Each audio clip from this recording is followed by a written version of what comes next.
It went as I wanted it to go. Remember, what did I say? I wanted Aston Villa to beat Liverpool Yeah. because my goal is I want Slot to go. Yeah, I remember. Actually, you're voting for your own team to lose. What a Yes. weird guy. Very weird guy. However, after 13 years, 13 good years of staying away from the White Club, I'm talking about Real Madrid, we know the guy has been somewhere in Portugal. He has gone unbeaten, by the way, but he still missed out on Europe, Champions League football, and he still missed out on the league title.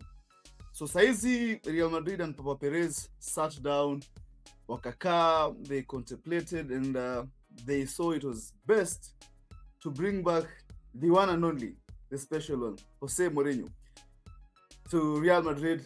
I know, by the way, he was the only guy who managed to get to the 100 point mark. So I think Barcelona did it in 2012, if I'm not wrong, then 13, Mourinho did it. And specifically, he was brought to Madrid to end that Barcelona dominance. Saizi and return on a 2-year contract. I don't know if they think we're still living in 2012, 2013 era.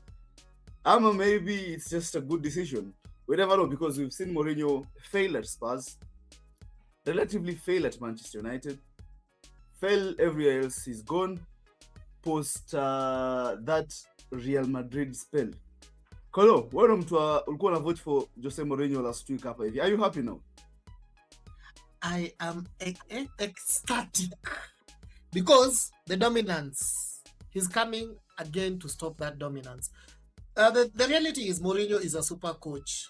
He's on the level. I think in the world we have like maybe less than 10 super coaches.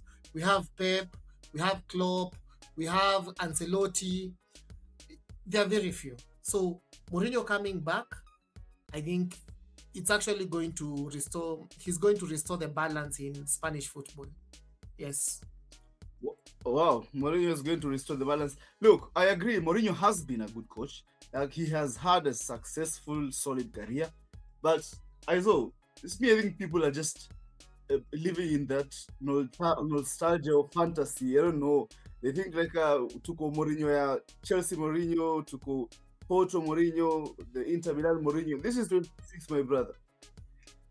The special one is the special one, bado. Nikuulize, if you know, has Benfica lost a game this season? Yes or no? That's why I told you. He's one of the very few clubs that have gone unbeaten the entire season, but still failed out on the league title. He still failed out to get to Champions League football, by the way. So it's not like something you want to come and flex. Let me tell you something, yeah? Even if you bring now Jesus and put Jesus into Spurs as the manager, there's no saving that. And then again, Manchester United, I believe Mourinho said number 2 was the best he could do with that squad, with that moment he had in Manchester United. But now I believe Real Madrid have very, very good players, superstars even, and they just need someone like Mourinho, someone who will guide them so that we get Mbappe back to his form, Vinicius back to his form. If Mourinho can do that, go unbeaten with Benfica, imagine now. You as a Barcelona fan, I'm actually worried for you now, because he can do the same La Liga and win the La Liga easily. So you just wait. Time for Real Madrid to get back to the top. You don't have to be worried, my brother. Lamine Yamal still exists. Pedri is still in good health. Fermin Lopez is still very young, by the way. Pau Kubasi still has a lot of energy, and so is Joan Garcia. Our team is touchable. We are not going to be scared of an oldie grandpa who was successful in the 90s during the World War. My brother, I am not scared even. Yani kidogo. Kolo, as we wrap up this Mourinho issue, is it a matter of time before he also loses that dressing room? Because he's going to deal with some very fragile, soft egos in Kylian Mbappe, in Vini Jr., who, whenever they're not playing, it will be a matter of time before they start resenting and infecting everyone in that squad. Just as you have seen, in previous stints where Mourinho has been. The one thing I have come to respect about Mourinho is that he's always right. Remember at Manchester United, he only requested for a defender and he was denied that defender. But 1 year later, they came to buy that defender. At Tottenham, he was the first coach to take them to a final in, I think, over 40 years. But what did they do? They actually sacked him on a final, and we know Mourinho does not play finals, he wins finals. So the thing is, I think Real Madrid are now at a point where they have realized that they actually need somebody who will come and instill discipline. And if that discipline is lacking, then you will have to go. The Pogba issue made Mourinho to go. But in reality, 1 year did not end until we realized that Pogba was the problem. So I don't believe that a single footballer makes a football team. I think that a manager who has discipline, who has experience, can make the dressing room fall. And also, you've seen that Mbappe supported Mourinho coming back. I think the only issue is with Vinicius, and I'm sure he'll need to conform because this is Real Madrid is way, way bigger than all these egos combined. Fair enough. That's a fair point, to be honest. By the way, Isaac, over the weekend, we witnessed one of the most pointless games. You can actually argue that it's just a pointless game at this point because Manchester United played Nottingham Forest. Manchester United have already locked in that Champions League spot, so there isn't really big of a motivation. Nottingham Forest look like they won't be relegated, but there's something special that happened, and that's Bruno Fernandes. My brother broke into that. I think there are only two players, now three, if you add him, who have managed to cross that 20 mark assist in a single season. What an achievement, Izo. What an achievement. We call him Captain Magnifico Bruno Fernandes, the one and only. What I'll say about it is amazing. I'm actually wondering why people are saying that Bruno should not be voted in as the player of the season. I mean, if you just watch the game yesterday, even if the game yesterday was the game that was deciding who will be given, I mean, he would. That guy would simply have had 3 assists. Wait, not for our African brother, Mbeumo, who was missing chances left, right, and center. Even though he scored, but Bruno, there's a chance which he passed it to Mbeumo, and then Mbeumo hit it over the crossbar. Then Bruno just fell down in disappointment. I mean, Bruno, post Sir Alex Ferguson, I would say is the greatest player I myself have watched in this Manchester United team. One thing I'll say, he has reached, yeah, for sure. I'll say he reached 100 goals, 100 assists faster than the goals themselves, Cristiano Ronaldo and Lionel Messi. And I'm sure against Brighton, he will. We just need 1 assist, but he'll do 2, so he'll be standing at 22. And with that, I mean, he'll surely win the leave Rice, Rice. I don't know Raya.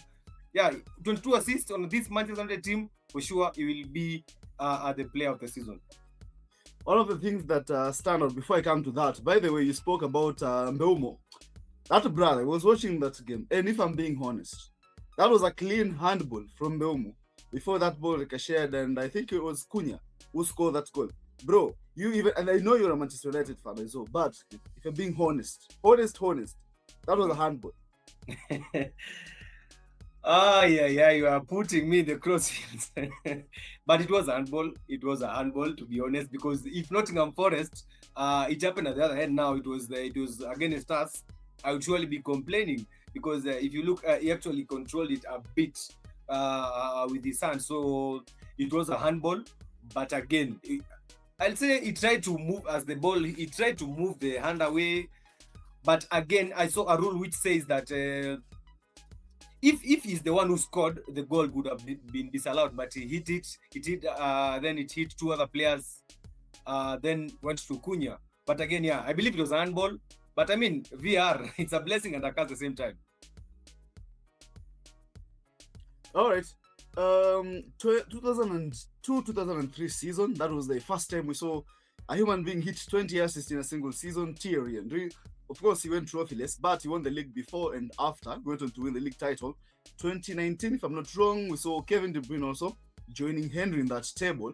He also failed to win the league title in that the same year.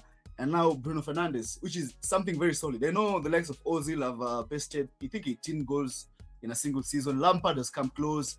Kolo, where do you rank Bruno in your top 5 Premier League goal timers, especially in that midfield department? So my number one will be Steven Gerrard, of course. For what? Think- Bro, you're because talking he's- about the Premier League, not a one-off Champions Yes, League game. No, I'm speaking about the best Premier League midfielders to ever grace the Premier League. My number one will be So you want Steven to- Gerrard.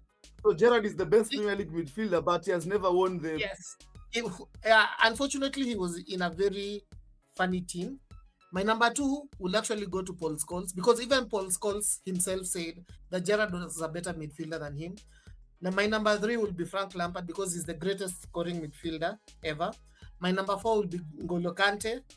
And unfortunately, my number 5 will be Dennis Bergkamp. So, De Bruyne, bro. De Bruyne, actually, De Bruyne. Of all Bro, also Cesc the- Fabregas. So for me, Bruno he's really good, but I just don't think he's on top 5. I think he's in my top 10. I think he's actually been the best player of the league this season, because he's carried that Manchester United team to where it is today. But I don't believe that he's on the top 5 bracket, because I had also forgotten about Kevin De Bruyne. And Kevin De Bruyne is actually, I will take Kevin De Bruyne to number 4 and then N'Golo Kante to number 5. I saw. You also can't find a place to fit in Kevin De Bruyne in your top 5 all-timers. All-timers, I believe, for sure, Kevin De Bruyne must be there. For me, I'll start with the... Actually, okay, I'll put it like this. For all time, let me narrow it down, because I believe I'll not be doing it justice. Me narrow it down to the years that I've been watching football.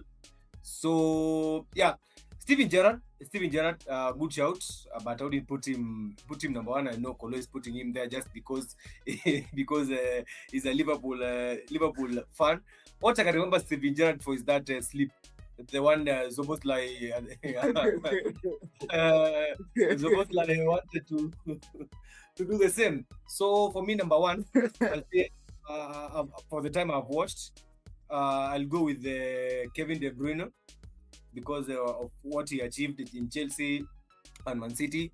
Then there's another one, David Silva, who I got to watch towards his retirement. I'll go with David Silva.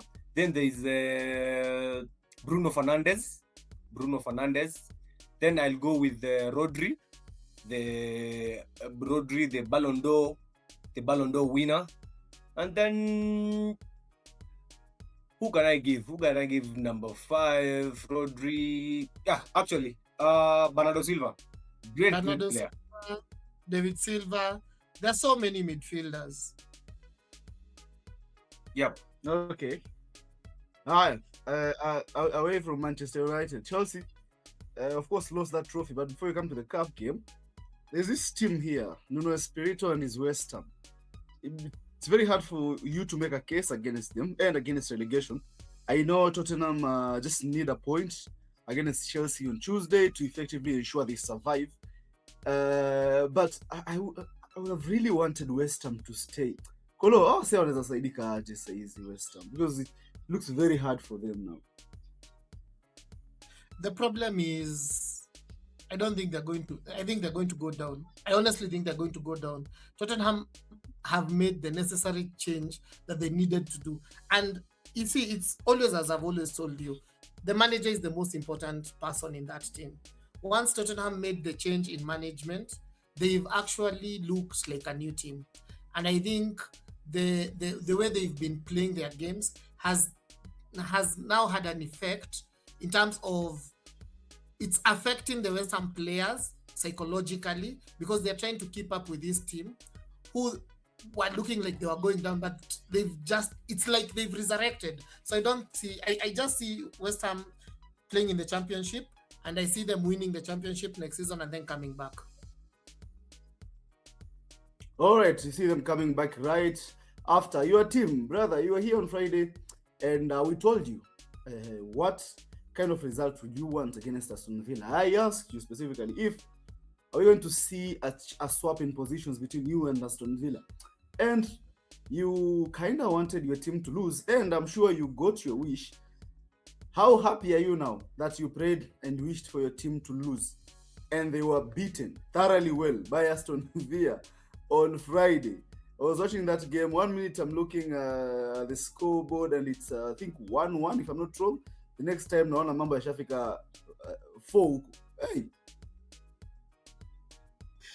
I am happy and I am not happy. One thing I am happy about is that we are seeing the truth. Like, it cannot be hidden. Like, Slot has an issue and Slot needs to go. The good thing is, after that, also Salah is like, we were in the same WhatsApp group, also raised the same issue. We are not playing like champions. We are not playing like top 4 contenders. We're not playing like a mid-tier table club. We have no identity. I don't know this Liverpool. I honestly do not know this Liverpool. So for me, I am happy that we lost. I also hope that we also lose the Champions League playoff position, so that we just play Europa. But it gives the owners a hey, brother. Yes. Your network is acting up. Oh, sorry. Can you hear me now? Yeah, I can hear you now.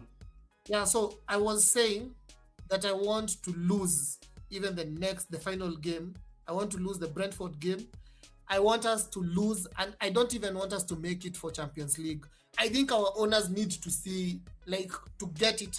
Like, we were the defending champions. We are no longer even in Champions League. I want us to go to that position so that they make a hard decision. Yeah. All right. So there's Andy Robertson type of exit. Sorry. There's an Andy Robertson way to leave a club, and definitely there's a Mo Salah way of leaving a club. Brother went on to put up a very long post, and actually one of the things that stood out in that post for me was saying Liverpool needs to go back to playing the heavy metal football that it used to and people used to fear. And regardless of who's coming in, they should be able to adapt to that. If you're a coach looking at such a post, how do you still coexist with Salah, even though it's only 1 game or 2 games remaining before the season ends, and we know Salah is going to leave? But how? Because I saw, you see, the other thing that stands out is the number of players, both current players and ex-Liverpool players who lack that post. We saw the likes of Szoboszlai lacking that post. So if they are comfortable lacking it, I know it's on social media, but it means in the dressing room, back in their player groups, in the training, they normally have these conversations, and it looks like they don't rate this coach. They don't rate this coach completely. How, if you are Ancelotti, how do you approach them next season with the core of the players not not trusting you enough? And if you're a board, how do you continue and trusting Ancelotti with that job? Ukiwa unaangalia dynamics kama hizi. I mean, Salah decided to go, and when he was leaving, he decided to burn the village. But I believe it's just saying what each and every Liverpool person, be it a fan, be it even the players themselves that have wanted to say. I mean, even us looking from an outside, you can see, bro, that guy has lost 20 games this season. I don't know. Liverpool don't do that. Liverpool are, as much as I'm a Man United fan and I hate on Liverpool have been decent. They have been giving Man City a very good chase over the recent years. Now, on how I'll handle it, because it's tricky. But me for one, if I was a coach, I'll just bench Salah. the final game. Just need to bench him. I mean, he's gone. You do. There's no other game he'll play. Whatever he has done 2 years already done. Remember, this is the second bombshell. He's bombing. He's bombing and slot. He did it a few months ago. He's doing it again. So just leave him on the bench. And if I'm the board, I mean, that just shows you that there's no trust in the coach from the players themselves, because they were liking the posts. The fans.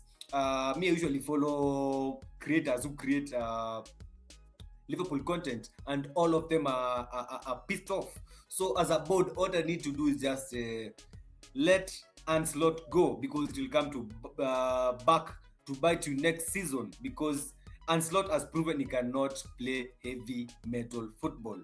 So Slot, leave Salah out and just with the last game, the board just get rid of the guy and and just get rid of the guy. Just get someone else. Alonso is gone, but they can find someone else. Nani, Kolo, if you're a coach or if you're as a Liverpool fan, I know the dynamic between online Liverpool fans, especially overseas Liverpool fans, and the fans who actually go to the stadium week in, week out, is kind of not on the same wavelength. You might find a couple of patient Liverpool fans who go to Anfield, but as a Liverpool fan, when you see an experienced player, a senior player in the dressing room behaving like this, I know maybe he's right or maybe he's not, but what's your takeaway? So I need to take you back. I need to remind you that Salah did not have any special relationship with Klopp. Actually, they had issues. If you go back the years, like Salah and Klopp used to have issues, but Salah never raised these issues outside the club, like on social media. He has done that twice in the same season.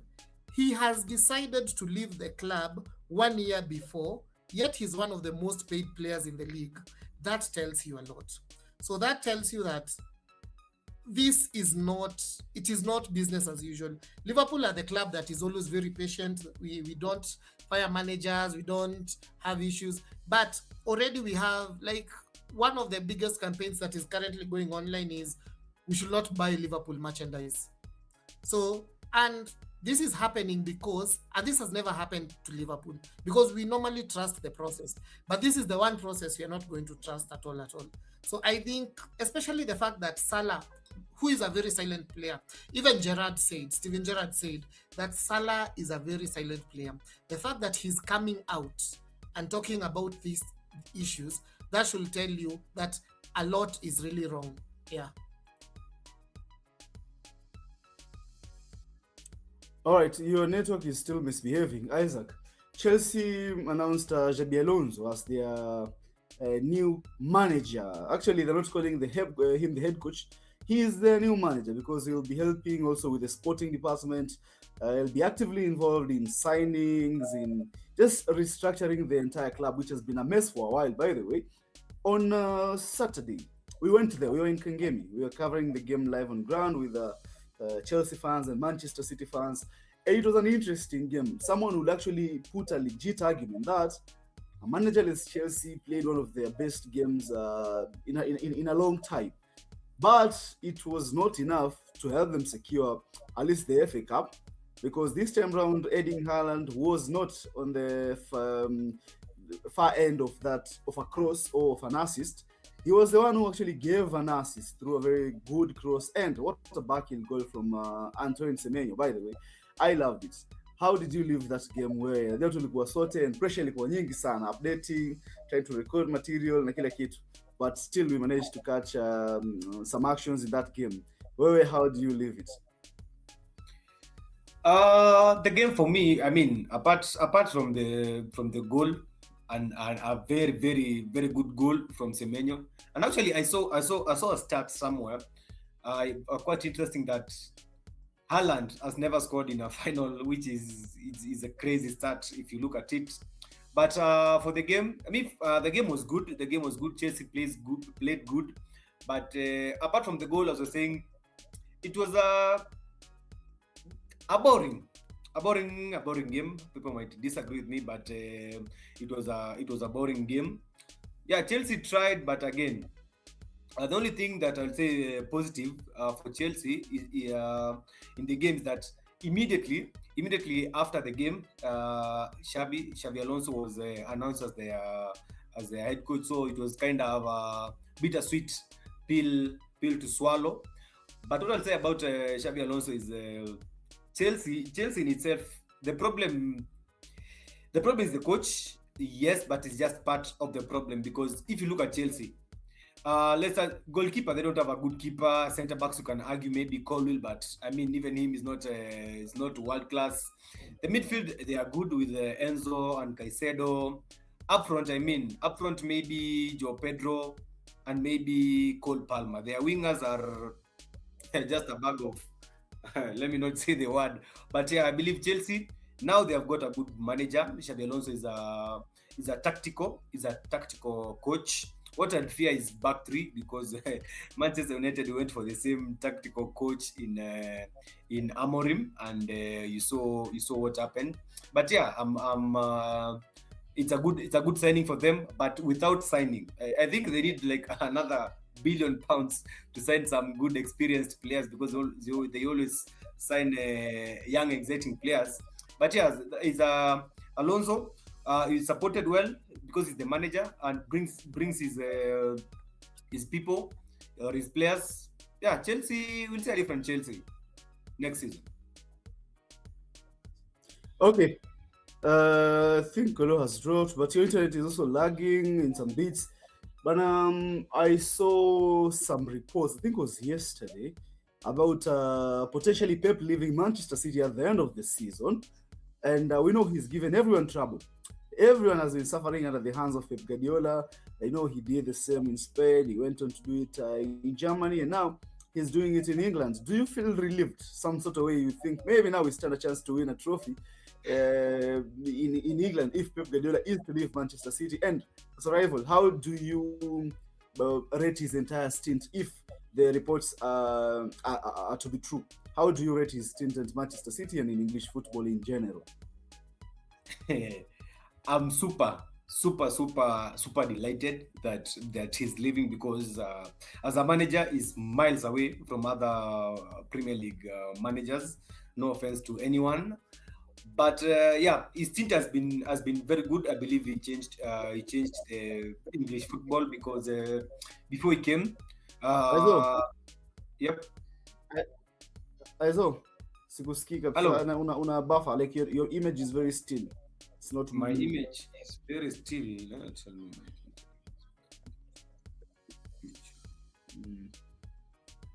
Your image is still. Natumia internet ya simu. Natumia net, nataka ni change to ya simu sasa. Nah, let's wait and see if there'll be any difference. Meanwhile, over the weekend, there are so many things that have happened sporting-wise as we wait for Izo to sort his network.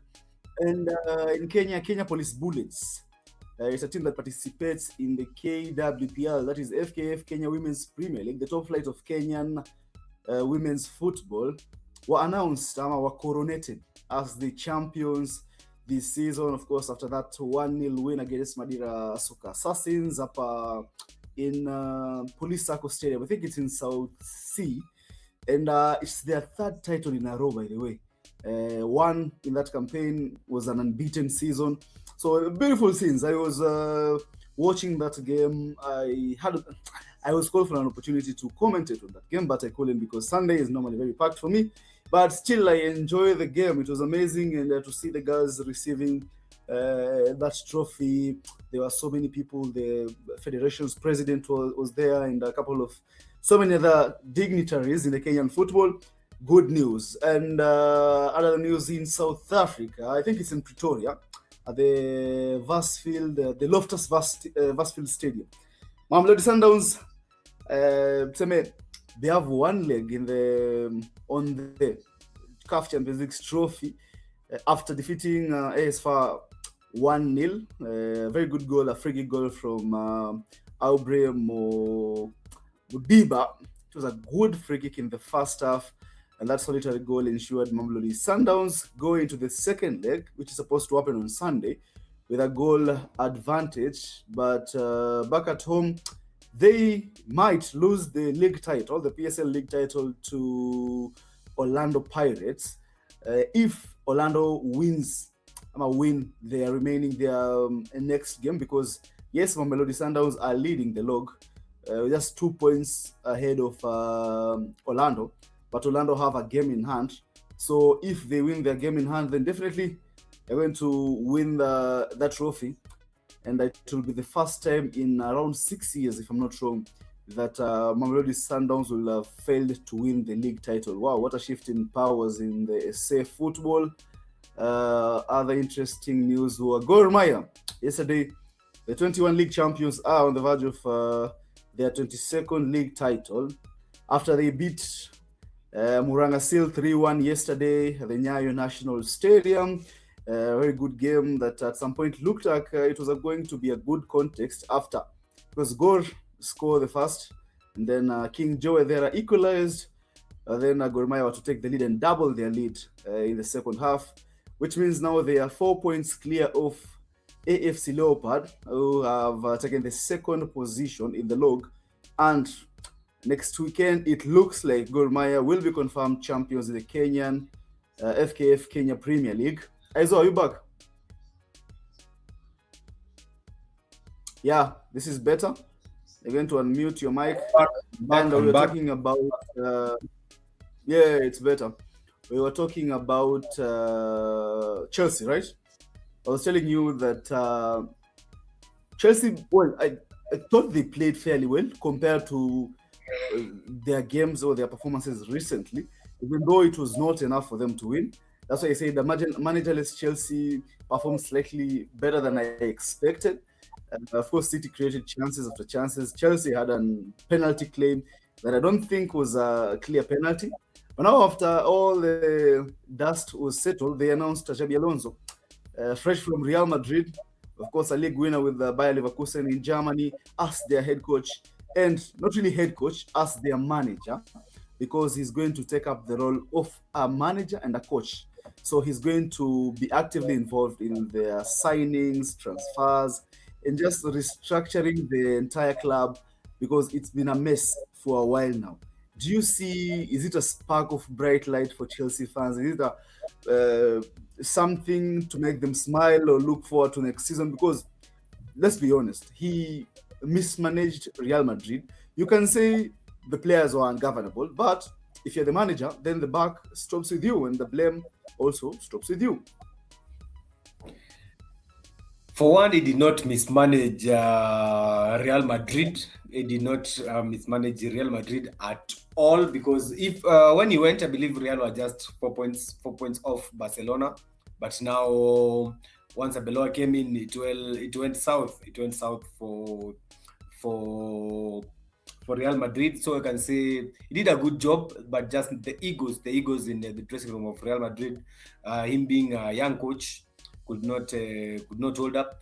So for Chelsea, I believe it's a spark, because I believe Xabi Alonso is a very good coach. But again, the challenge with Chelsea is if you look at their squad, they have a very inexperienced squad. Because if I look at Chelsea, a really good experienced player, I would say maybe Enzo Fernandez, but again, he has, because he went to the World Cup final and whatnot. But apart from him, the others are pretty hard. Not have major games. Have not had that experience that is needed. And again, they just need, on top of Alonso, they need good players, because if you look at their goalkeeper situation is a mess. They are center backs. They keep switching. They don't have a good center back. Maybe Cucurella, maybe James. Once they fit into his systems, we'll see how they fit, because we know Xavi is a back three coach, though we saw him rotating a bit to back four in Real Madrid. But yes, Chelsea, they just need to sign to sign people, to sign good players, experienced players. And Xavi, I believe is a good coach. But my only worry will be back three, because Amorim, when he came to Manchester United, he tried the same. He was a tactical coach, very successful in Portugal, the same as how now Alonso was very successful in Germany. Now bringing that into the Premier League. Let's see. But for me, I believe it's a spark for them.